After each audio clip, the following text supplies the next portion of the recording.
Islam itu kan kalau dalam Al-Quran, anzalna ma'ahumul kitab wal mizan.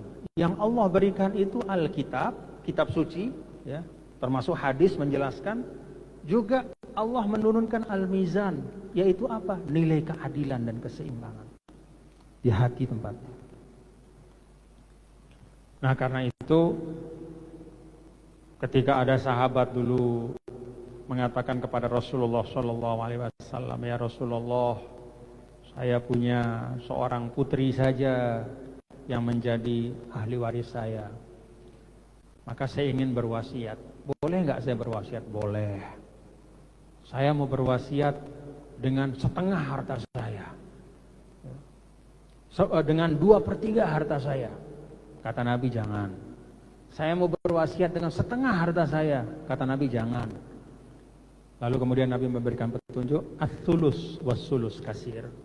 Udah maksimal 1/3. Supaya hak dari anakmu itu yang perempuan yang menjadi ahli warismu tidak terpotong dan tidak terkurangi. Itulah Islam. Nah, ini panduan untuk kita semua, bapak-bapak, ibu-ibu, saudara-saudara, ya. Jadi semua yang menjadi amanah dan tanggung jawab kita itu kita berikan sesuai proporsinya. Dan di ayat ini Allah Subhanahu wa taala jelas sekali bahwa manusia sampai akhir hayatnya, ya, ketika dia masih bisa memberikan wasiat, masih ada ruang untuk dia bisa memberikan wasiat kepada sesuatu yang baik, bisa menjadi amal jariah dia. Tapi ingat, jangan menyia-nyiakan para ahli warisnya.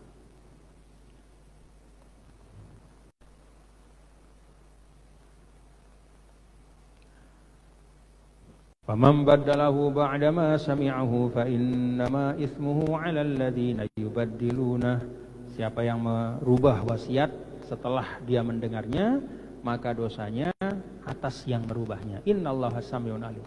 Ini adalah peringatan kepada keluarga, ya, yang sudah mengetahui ada wasiat dari orang tuanya atau dari yang mau meninggal itu. Tapi kemudian wasiat itu tidak mau mereka laksanakan, atau mereka rubah diam-diam. Misalnya kalau wasiat itu ditaruh di notaris, lalu dia pergi ke notaris itu, disuap notaris.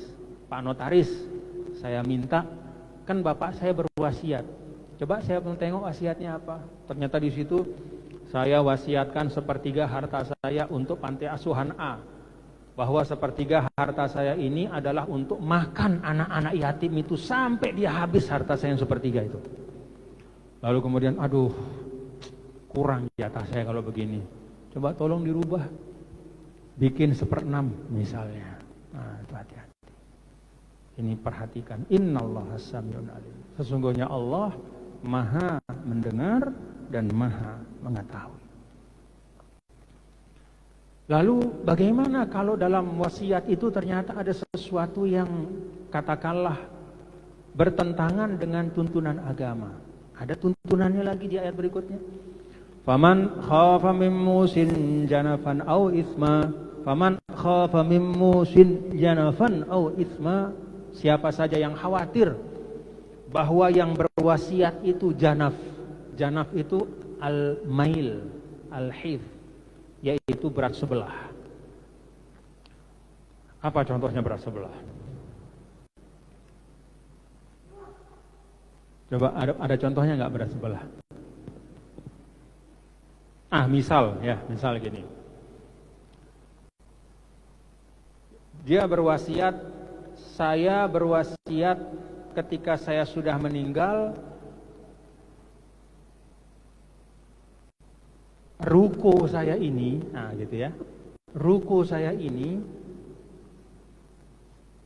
dibeli oleh anak perempuan saya atau dibeli oleh anak laki saya dengan harga 300 juta. Padahal ruko itu 1 miliar harganya. Ini nanti dibeli oleh anak saya, jadi hak anak saya dengan 300 juta.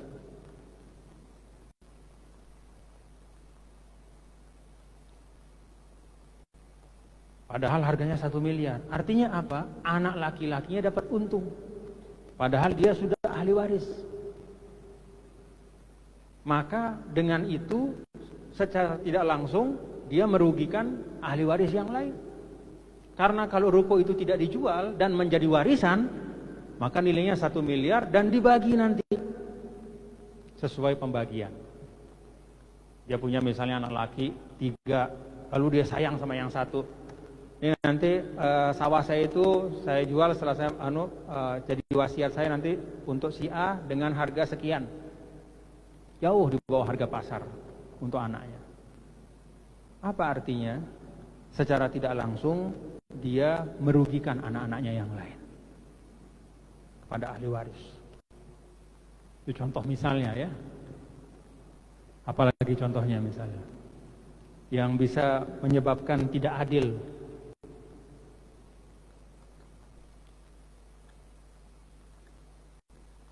Nih.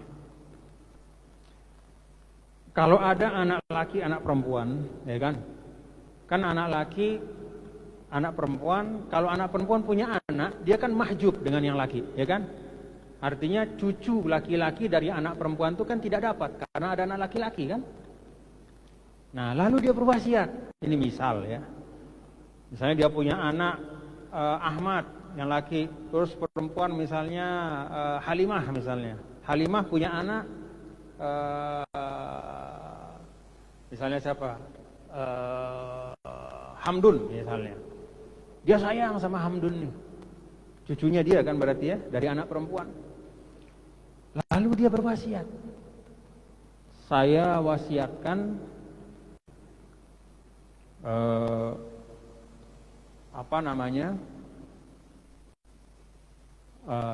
misalnya dia punya sawah total ya, total warisannya itu 3 hektar.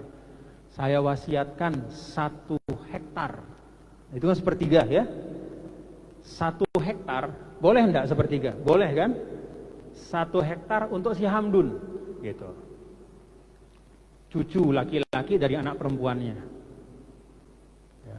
Saya wasiatkan untuk si Hamdun 1 hektar. Secara hitungan boleh, sepertiga dari hartanya. Ya. Tetapi akibatnya apa? Akibatnya secara tidak langsung itu akan menambah warisan untuk anak perempuannya. Ya. Jadi anak perempuannya dapat lebih banyak daripada anak laki-lakinya. Kan begitu ya? Benar tidak begitu? Kan 1 hektar nih. Terus kalau dibagi begitu saja ya, dibagi menurut hukum waris, berarti kan 2 hektar untuk laki-laki, 1 hektar untuk perempuan. Tapi gara-gara dia kasih wasiat untuk cucu laki-laki dari anak perempuan, maka yang dibagi jadi warisan tinggal 2 hektar. Anak perempuannya sebenarnya sudah dapat 1 melalui anaknya itu, ya kan? Dia bukan ahli waris karena dia mahjub. Ya. Dapat dia tapi lewat situ. Lalu yang 2 hektar itu dibagi laki sama perempuan dengan pembagian 2/1. Berapa tuh kalau 2 hektar dibagi 3? Dibagi 3 bagian berapa? Siapa yang matematikanya bagus? 200 are bagi 3 berapa tuh? 60 berapa? 6 ya sekitar itulah. 6,5 6,6 sekian lah ya, 66 are. 66 are satu bagiannya kali 3 ya sekitar 200, hampir 200. Berarti nanti yang laki-laki itu di ujungnya dia hanya dapat 1,3 kurang lebih. Lalu yang perempuan itu dapat 1,7.